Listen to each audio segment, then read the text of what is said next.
Hello and welcome. We continue looking at the concept of momentum, force, and impulse. And in this video, we want to look at the application of those concepts. And we are going to use a question. In this question, we are told that a resultant force of 1000 newtons acts on an object of 20 kilograms for 5 seconds. In part 1, we are asked to calculate the momentum change every second. Part 2, total change in momentum. Part 3, the impulse delivered. And part 4, to calculate the gain in velocity. I'd like to pause the video and use the concepts that we have discussed in previous videos to get me the answers. Okay, welcome back.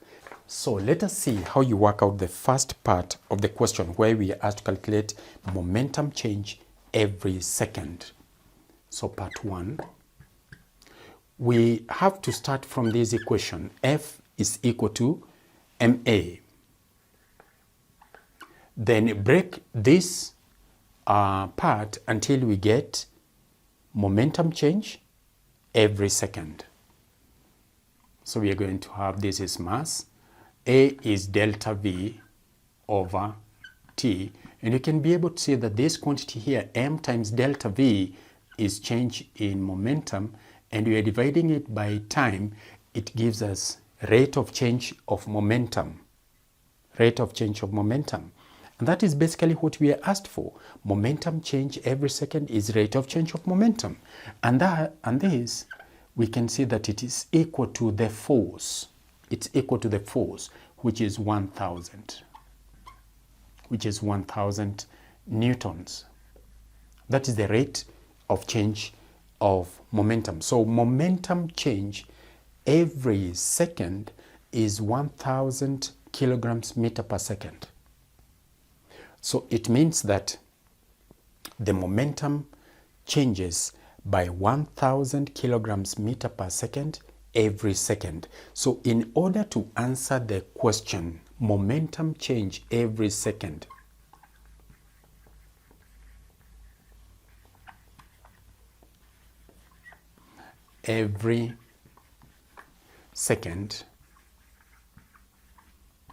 we'll say that it is 1000 kilograms meter per second.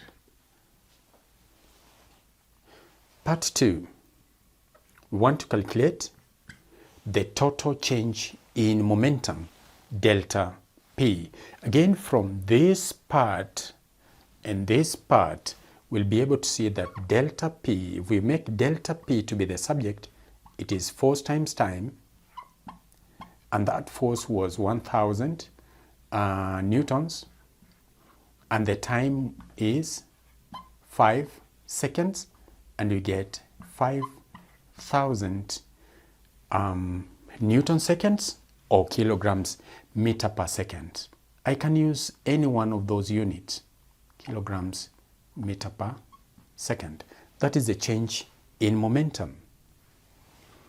Let's look at part 3, where we are asked to calculate the impulse delivered. Impulse delivered.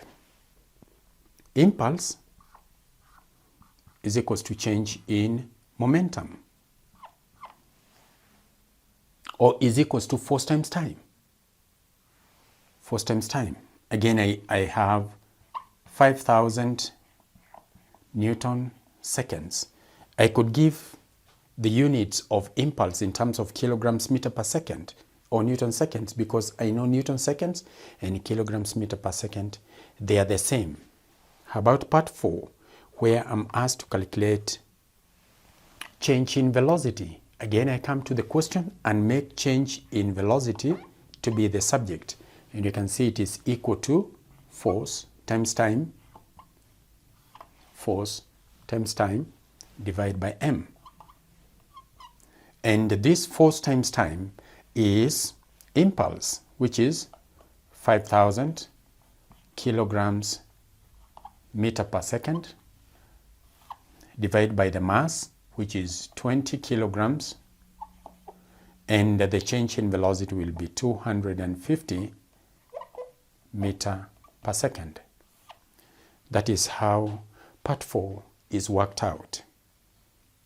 For those who found some challenges in this question, it's probably because when you're thinking about change in momentum every second, you thought about calculating the change in momentum and then dividing by the 5 seconds so that you can get change in momentum every second.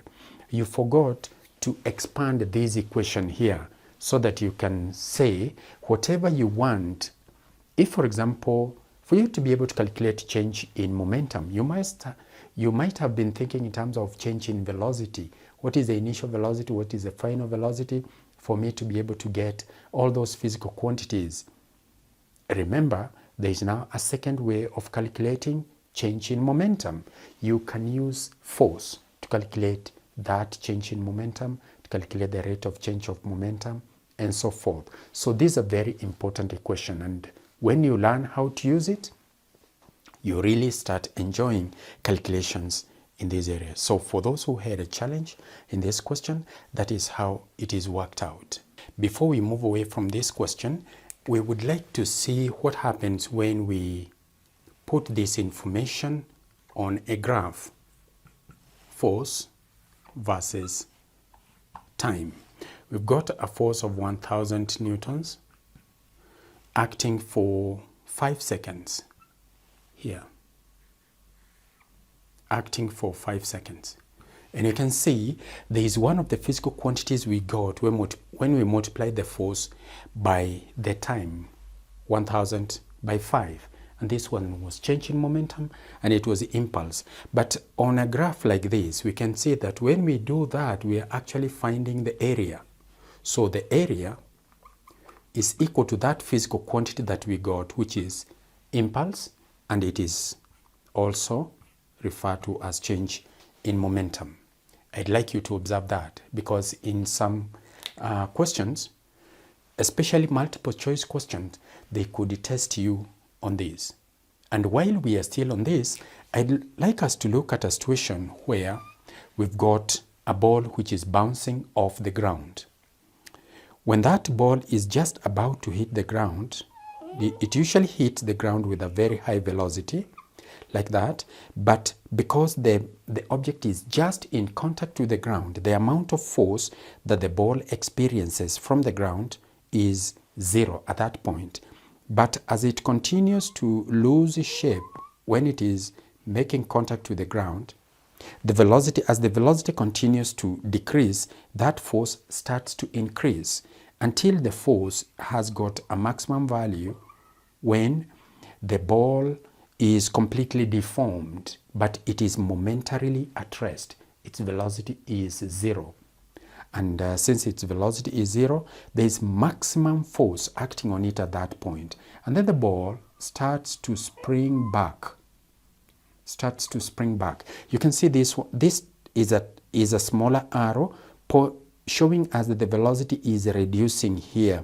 But over here now, it starts from 0, starts to increase upwards as the force starts to reduce until there is a point where it completely regains its shape and it is bouncing from the ground upwards.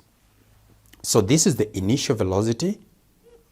It may be something like 20 meters per second, and maybe let's assume it is rebounding with a velocity of let's say 15 meters per second upwards, like that, or with the same velocity depending on what the question gives you. Let's put this information on a graph, force versus time. You can see that at this particular moment when we start timing, the force is 0. The force is 0 and time is 0. Let's assume that the time taken here for the whole of this process is maybe 0.1 milliseconds. That force starts to increase until it is maximum at this point. So the force is 0, increases maximum at this point, and then starts to decrease 0 at that point. So here the force is decreasing. Again, this area will represent the change in momentum of the ball. This is force, this is time. The change in momentum of the ball or impulse. In the next question, we are going to look at a situation where the mass of the object is changing. For instance, a rocket which is ejecting exhaust gases at a rate of about 50 kilograms per second. How much force does that deliver onto the rocket? So see you in the next video.